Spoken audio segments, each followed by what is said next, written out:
Terima kasih Kang Haidar. Mungkin pertanyaannya curhat ini Gus. Jadi yang pertama, beliau ini muhibinnya Gus Baha. Jadi langsung kita tayangkan supaya bisa face to face begitu dengan Gus Baha. Yang pertama yang ditanyakan mengenai bagaimana kunci istiqomah Gus. Tentunya dalam hal kebaikan dan menyebarkan kebaikan-kebaikan di sekitar. Yang kedua, bagaimana caranya meningkatkan atau keluar dari situasi atau permasalahan apapun itu. Mungkin itu Gus, mungkin mohon pencerahannya. Enggak, tafsirnya jiran sendiri. Itu yang kita catat Gus. Ini kesurupan nih. Silakan Gus. Ya, terima kasih Mas Haidar. Bismillahirrahmanirrahim. Kalau rumus istiqomah paling mudah itu kata Imam Nawawi dalam kitab Al-Majmu' itu adalah keputusan ilmu. Kalau keputusan nafsu itu kita nggak mudah istiqomah. Imam Nawawi mencontohkan begini, misalnya habis maghrib kita istiqomah baca Yasin. Itu cara pemaknaan itu baca Yasin itu kebaikan. Sehingga nanti kalau kita batalkan karena anak kita sakit atau karena ada orang tua kita sakit, kemudian kita ke rumah sakit mengantarkan, ini juga tidak mengganggu istiqomah baca Yasin, karena maknanya adalah baca Yasin kebaikan ditinggalkan untuk kebaikan yang bentuknya lain. Jangan seperti istiqomah versi ghairu ahlil ilm yang dikatakan orang-orang yang tidak ahli ilmu, sehingga kadang cara berpikir yus tetap mau Yasin senajan to makmu wis kejet-kejet gitu. Nah, itu akhirnya kan kayak Islam itu jadi sadis, jadi demi istiqomah meninggalkan ibadah sosial. Maka banyak ulama mengatakan istiqomah itu ya kebaikan ke kebaikan yang lain, kebaikan ke kebaikan yang lain. Makanya saya bilang istiqomah itu adalah keputusan ilmu. Itu kata Imam Nawawi. Sehingga dalam banyak hal saya beri contoh. Hidup ini baik apa enggak? Ya baik, karena hidup ini menjadi mazru'atul akhirah. Referensi kita masuk surga dan neraka itu berdasar kehidupan sekarang ini. Berarti hidup ini spesial. Kita surga ya diputuskan ujian di kehidupan ini, neraka juga iya. Berarti kehidupan ini spesial. Tapi suatu saat kita pasti mati, dan mati itu baik enggak? Ya baik. Baiknya di mana? Ya kamu sudah tidak bisa maksiat lagi. Sehingga Nabi itu cara berdoa itu indah sekali. Allahumma ahyini ma kanatil hayatu khairan li wa tawaffani ma kanatil wafatu khairan li. Allahumma ij'alil hayata ziyadatan li fi kulli khairin wal mauta rohatan li min kulli syarrin. Segampang itu Nabi melihat kehidupan dan mati. Mengajarkan kita, tentu mengajarkan kita. Ya Allah, jadikan hidup ini, anggap saja saya ini masih menambah budi-budi kebaikan. Kalau saya mati, anggap saja ini berakhirnya semua maksiat saya. Mungkin sekarang kita ada zina, mungkin sekarang kita ada korupsi, tapi potensi itu tetap ada. Yang bisa mengakhiri potensi itu apa? Ya mati. Maka mati itu tidak problem bagi orang-orang baik. Kalau sampai anggap problem berarti ya agak kurang baik. Jadi sehingga ya hidup itu ya biasa, mati. Saya ini termasuk kiai muda yang nggak mati takut mati, ya biasa. Hidup ya mau, mati ya mau, ya biasa aja. Karena begitu indah ajaran Nabi. Ij'alil hayata ziyadatan li fi kulli khairin wal mauta rohatan li min kulli syarrin. Dan kalau ada kematian berarti anggap akhir dari segala keburukan. Maka berkali-kali saya ngomong, orang-orang alim dulu itu sudah pinter. Kalau ada badan narkoba, penjahat mati, itu tetangganya tetap disuruh bilang, ini orang baik, dia saksikan dia. Tetangganya protes semua, baiknya di mana orang nakal gitu. Padahal kiainya bilang baik, kan sudah mati, tidak bisa apa-apa sudah. Artinya ada sisi kebaikan dalam kematian, yaitu segala keburukannya, bahkan potensi keburukannya menjadi berakhir. Jadi masalah nikmat juga gitu. Orang berharap bisa hidup itu sesuai rencananya, tapi ketika dapat musibah tidak siap. Tapi apa panduan Nabi? Ajaban li amril mu'mini inna amrahu kullahu khairun in asobatu na'ma syakara fakana khairan lah wa in asobathu dharra sobaro fakana khairan lah. Orang mukmin itu selalu baik. Kalau dapat nikmat syukur ya baik. Dapat ujian sabar juga baik. Kenaannya baik terus. Makanya saya berkali-kali bilang, hubungan dengan istri itu ya gampang. Saya berkali-kali bilang, kalau pas harmonis ya baik, namanya harmonis ya baik. Pas tukaran juga baik. Ibadahnya tinggal sabar. Dulu banyak orang jadi wali itu karena istrinya cerewet. Jadi termasuk resep jadi wali itu istrinya cerewet. Kalau secara ekonomi saya sering bilang, kalau harmonis malah minta ke mall, kalau sedang tukaran malah enggak, murah tukaran sebetulnya. Artinya orang dulu itu ngelola kehidupan tuh gampang sekali. Bodoh juga gitu. Saya pernah ada civitas akademika dari UGM cerita saya. Biasanya kampus-kampus besar kan menghormati orang yang prestasi. Saya bilang ke beberapa profesor, ya cocokkan lah. Kalau dalam pandangan kiai gimana Gus? Ya anak-anak yang nggak pinter tuh ya bagus. Barokahnya nggak pinter masuk desa-desa tertinggal, akhirnya menghidupkan di desa tertinggal. Kalau pinter inginnya di Jerman terus dapat beasiswa, malah kadang-kadang nggak mau pulang. Barokahnya nggak pinter mau di desa-desa terbelakang, akhirnya merata pembangunan di Indonesia. Di dunia kiai juga gitu, kadang yang alim paling jadi ketua MUI atau apalah. Barokahnya nggak alim dia di desa tertinggal, kelasnya pendiri masjid. Artinya kalau dalam pandangan Islam itu semua itu ada hikmahnya. Jadi Allah bikin orang ada yang bodoh itu sudah direncanakan sebetulnya. Barokahnya bodoh itu mau di desa terbelakang. Kalau enggak bodoh enggak mau dia. Ya itu cara Allah untuk menyebarkan kebaikan. Ya ini kan fatwa ala kiai, sampean jangan buka. Wah ini berarti bikin itu Gus, berarti orang bodoh ya hebat. Ya memang hebat, Allah sudah merencanakan, tapi ya jangan dimasifkan. Orang bodoh jumlahnya sudah banyak lah, tidak usah ditambah. Tapi ini cerita, terus sampean Allah itu sudah punya rencana. Sama lagi Allah itu sudah punya rencana. Jangan sampai kita ini nggak tahu rencana Tuhan. Makanya akhir dari kesimpulan orang-orang itu, orang-orang baik, subhanak Rabbana subhanak Rabbana ma khalaqta hadza batilan subhanaka faqina adzabannar. Semua yang Engkau ciptakan itu tidak ada yang sia-sia. Saya pernah di Korea, ini pengalaman saya. Itu rata-rata saudara kita yang ke Korea itu kan nyari uang. Ternyata setelah di sana nggak ada masjid, ya udah bikin masjid, kadang nyewa. Itu cara Allah untuk menyebarkan Islam di Korea. Kadang ya lewat pekerja itu. Dulu Indonesia sejarah yang terkenal ada Islam ya ada orang ingin kaya terus dagang ke Indonesia, orang Gujarat. Gara-gara dagang ke Indonesia terus kenal orang pribumi karena bawaannya orang Muslim ya mengkampanyekan Islam terus ada Islam. Jadi sederhana. Mbah Mun pernah cerita Harun Ar-Rasyid itu kalau punya tahanan politik itu dibuang. Itu di Irak, Baghdad. Buangnya di mana? Di Fakfak, di Irian Jaya. Makanya di Fakfak itu banyak imigran turunan apa? Arab. Itu dulu itu rival politiknya Harun Ar-Rasyid. Ketika di sana melihat orang Irian tuh pakai koteka itu bilang Urian terus jadi Irian itu. Urian itu maknanya apa? Telanjang. Jadi bahasa Arabnya telanjang itu apa? Urian itu telanjang, jadi Irian ya. Itu ya barokahnya buangan politik ya, tapi bukan tahanan kriminal, tahanan politik dibuang di sana, kemudian ada Islam di sana. Itu cara Allah. Begitu juga Islam di Eropa, kadang dibawa mahasiswa yang dulu ketika di Indonesia agak kepikiran jadi kiai. Barokah kuliah di Eropa malah jadi kiai, mereka nggak ada saingannya. Nggak ketemu saya lah kira-kira gitu. Kalau di sini kan nggak bisa jadi kiai. Artinya sudahlah Allah itu nggak usah diajarin gitu. Makanya Allah pernah ngendikan kul atu alimuna wa bidinikum. Aku itu pangeran, ora usah warai carane beragama. Nah kita sekarang ini beragama tapi ngajari Allah. Harusnya Islam tuh gini ya Allah. Pangeran mbok warai. Makanya rata-rata dunia ulama itu dunia minum ide di bab itu. Karena harus yakin agama ini milik Allah, pasti diurus Allah. Allah tidak usah diguruin gitu. Tapi kalau kita kan nggak ingin punya konsep organisasi apa, forum apa, untuk mengembangkan apa, ya itu bagus lah namanya ikhtiar itu. Tapi kalau di dunia ulama itu malah enggak. Karena Allah punya cara sendiri untuk menyebarkan. Ya coba yang membawa Islam ke Amerika itu orang imigran. Di Eropa juga sama, apalagi di Prancis ya. Itu kan imigran Aljazair rata-rata itu. Makanya Mas Haidar ini dari Aljazair. Ya sudahlah, kita ikhtiar, istiqomah itu Nomor satu, benahi ilmu Anda, cara berpikir Anda.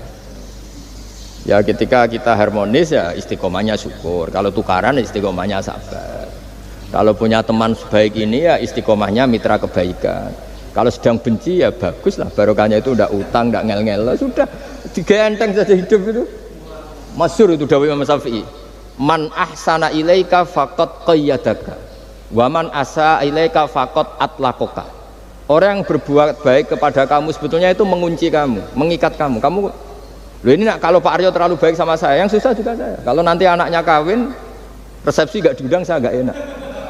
Tapi kalau dia agak-agak jahat sama saya, gak tekos, peduli. Ini kan pantas. Jarno. Jadi saya kalau ada orang terlalu baik sama saya sudah mulai mikir ini ya ribet kan. Makanya saya termasuk kiai yang ada orang baik ya biasa aja karena tak anggap ini ke depan kurang baik. Tapi ya saya seneng ya, namanya ukhuwah Islamiyah seneng. Tapi tidak seneng-seneng banget kayak orang yang nggak punya perhitungan. Waman asa ilaika faqad atlaqaka. Orang yang berbuat buruk kepada kamu sebetulnya dia membebaskan kamu. Nggak mungkin kan orang yang sedang ngeneng kamu terus utang kamu, nggak mungkin kan pinjam mobil, mungkin nggak? Apalagi titip, tolong dong saya dikasih pekerjaan BUMN, nggak mungkin. Yang minta-minta gitu pasti yang baik sama kamu. Jadi ilmu kiai itu sampai segitunya tuh. Makanya kita harus syukur khazanah yang diajarkan guru-guru kita ini luar biasa. Man ahsana ilaika faqad qayyadaka wa man asaa ilaika faqad atlaqaka. Siapa yang berbuat baik sama kamu sebenarnya dia mengunci kamu. Kamu tuh harus ada sekian etika kan?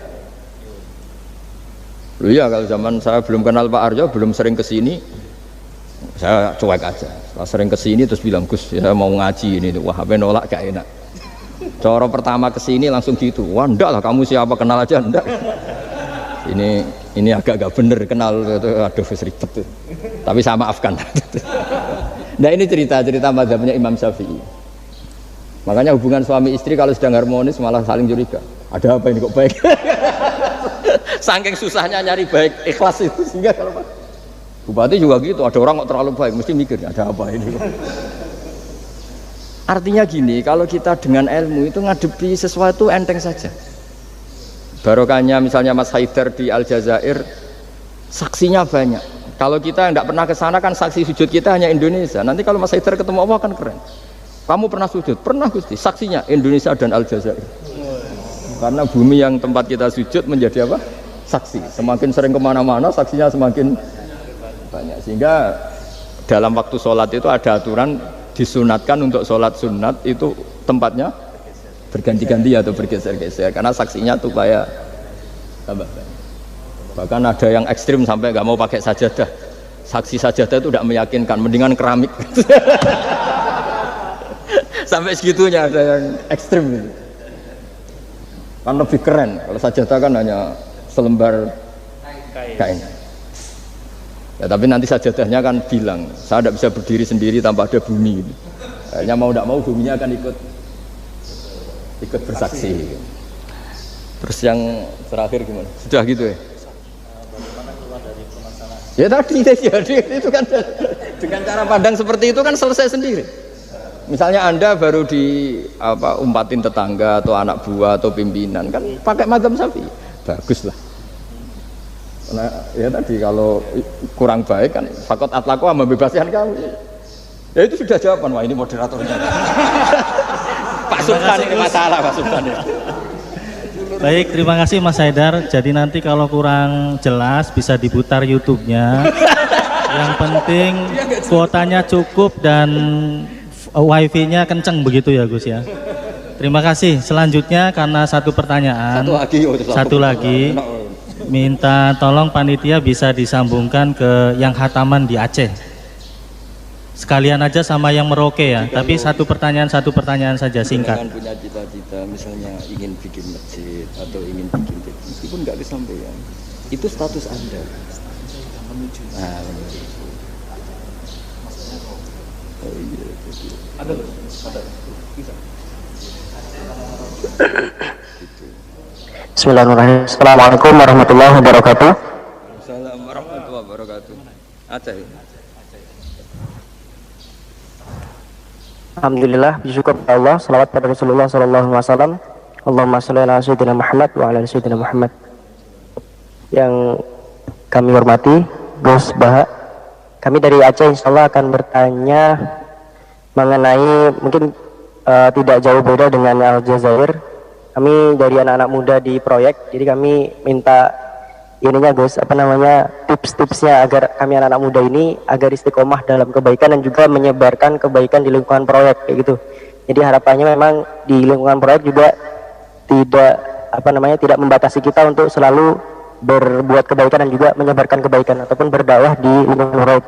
Mungkin itu saja Gus. Syukur jazakumullah. Assalamualaikum warahmatullahi wabarakatuh. Waalaikumsalam warahmatullahi wabarakatuh. Ayo jubirnya ini. Satu lagi yang Merauke sekalian. Oh iya, oh, satu lagi.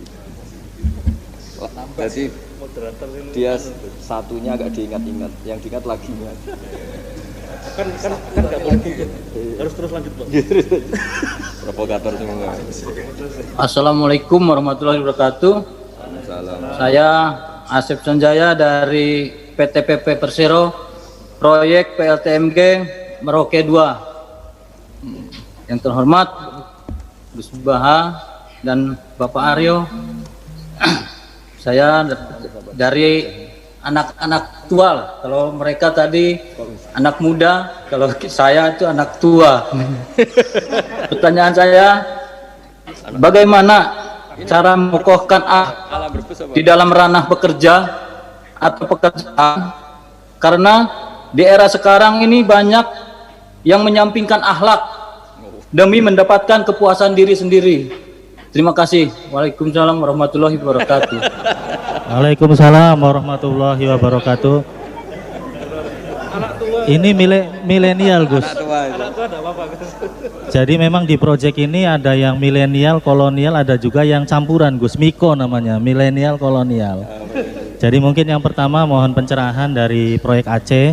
Kemudian yang kedua dari proyek Merauke. Kalau Aceh tadi bagaimana caranya milenial bisa istiqomah. Kemudian yang milenialnya. Kemudian yang Merauke itu bisa mengenai akhlak ya Gus ya, sebagai core value-nya BUMN terutama antara anak dengan orang tua. Monggo Gus silakan. Pakai ini aja. Bismillahirrahmanirrahim. Sesuai disiplin yang saya tekuni yaitu ilmu. Seperti yang saya jawab pada Mas Haidar tadi dari Aljazair. Untuk yang Aceh juga sama. Kita di perantauan, saya pernah ditanya anak yang kuliah di Inggris, juga pernah ditanya anak yang kuliah di Amerika. Pertanyaannya itu, Gus, kita di negara yang sistemnya itu lebih mapan ketimbang negara yang kita huni. Itu cara terus menjaga syukur sama Allah itu gimana? Ya saya jawab, apapun baiknya negara di Eropa maupun Amerika, ketergantungan Anda pada sistem negara itu lebih tergantung pada nikmatnya Allah. Untuk kamu dideportasi itu butuh ketangkep, butuh ini itu. Tapi kalau kamu nggak dikasih oksigen sama Allah saat itu juga Anda mati. Kalau Allah mengambil buminya dengan memberi gempa yang besar, saat itu juga Anda mati. Artinya dia tanya, gimana cara ingat Allah di negara-negara maju seperti itu? Terus tak latih bahwa utang jasa kamu kepada Allah itu jauh di atas utang jasa kamu terhadap sistem negara. Artinya oke lah kita ngakui sistem negara itu baik, kita juga loyal sama negara. Tapi kenapa orang Islam selalu disuruh uzkuru wa dzikron katsira, ingat Allah sebanyak-banyaknya? Karena nikmatnya Allah memang jauh lebih banyak. Kita dapat uang BLT itu ada prosedurnya, setidaknya dimiskinkan dulu, didaftar dulu. Tapi kalau dapat oksigen sekarang juga, kita tidak pernah setor miskin sama Allah, sudah dikasih. Kita pakai buminya Allah, tidak setor kebutuhan dulu, status apa, langsung dikasih, langsung pakai, nggak bayar lagi. Nah semakin kita berpikir seperti itu, maka utang jasa kita kepada Allah semakin banyak. Akhirnya dengan demikian kita fasih, kita mengatakan Alhamdulillah, melafadzkan Alhamdulillah. Sehingga di surat Waqiah Allah melatih kita seperti itu. Nahnu khalaqnakum falaula tusaddiqun. Yang menciptakan kamu itu kita, saya, maka kamu harus begini. Yang menurunkan hujan itu saya, kata Allah, kami, kamu harus bersyukur. Bumi yang kamu huni, kata Allah, Bisa saja setiap saat ayaksifa bikumul ard. Bumi yang kamu huni yang kelihatannya kokoh setiap saat bisa likuifaksi. Air yang kamu minum bisa saja setiap saat ya ghauran. Ghauran itu qul ara'aitum min asbaha ma'ukum ghauran. Dengan melihat seperti itu, bumi yang kita huni ternyata enggak posisi aman. Setiap saat Allah bisa membuat likuifaksi. Nah, dengan cara seperti itu kita akan tahu betapa ketergantungan kita kepada Allah Subhanahu wa taala. Sehingga mudah ingat Allah terus menerus. Ya, dengan cara tadi baca wiridan-wiridan yang diajarkan guru-guru kita, termasuk yang ada di kitab-kitab Dzikrul Ghafilin dan sebagainya. Nah, yang untuk anak tua tadi juga sama seperti itu. Meskipun di bumi Papua, kalau kita ingat, itu pasti ketergantungan kita pertama pada Allah Ta'ala. Makanya Allah itu mengancam untuk orang yang tidak ingat kepadanya. Ancamannya itu ekstrim. Malam yardo bi qodoi walam yaskur na'mai. Ini hadis lengkapnya. Walam yasbir ala balai falyatlub robban siwai wal yakhruj min tahti ardi wa samai. Siapa yang tidak ngakui saya sebagai Tuhan, kata Allah, nggak apa-apa, kata Allah. Kamu nggak ngakui saya sebagai Tuhan, kata Allah, nggak apa-apa. Tapi jangan tempat di bumiku. Itu bikinanku, nggak bikinan BUMN. Bumi itu nggak bikinan BUMN. Wah, itu aja sudah pusing, kamu diancam fal yakhruj min tahti ardi wa samai. Sudah, kamu nggak apa-apa ngakui saya ada Tuhan, nggak apa-apa, kata Allah. Tapi jangan tempat bumiku. Terus mau tempat di mana tuh? Ngontrak gua ada. Ya gitulah kira-kira cara. Yaitu lagi-lagi saya bilang, karena saya nekuni ilmu, ya saya jawab dengan cara ilmu. Nah, terus beberapa kiai dengan cara suruh ngelafatkan kalimat-kalimat thayyibah tertentu. Tapi itu pun nanti muaranya itu ilmu. Karena kalimat-kalimat itu menjadi baik dan berkualitas juga berdasar ilmu. Ya, makanya saya bilang supaya mudah ingat Allah, caranya gimana? Semua yang kita pakai itu milik Allah. Maka terima kasih utamanya kepada Allah. Ya, saya kira demikian. Semoga ini barokah, barokatul ilm, terutama barokatul Quran. Assalamualaikum warahmatullahi wabarakatuh. Waalaikumsalam warahmatullahi wabarakatuh.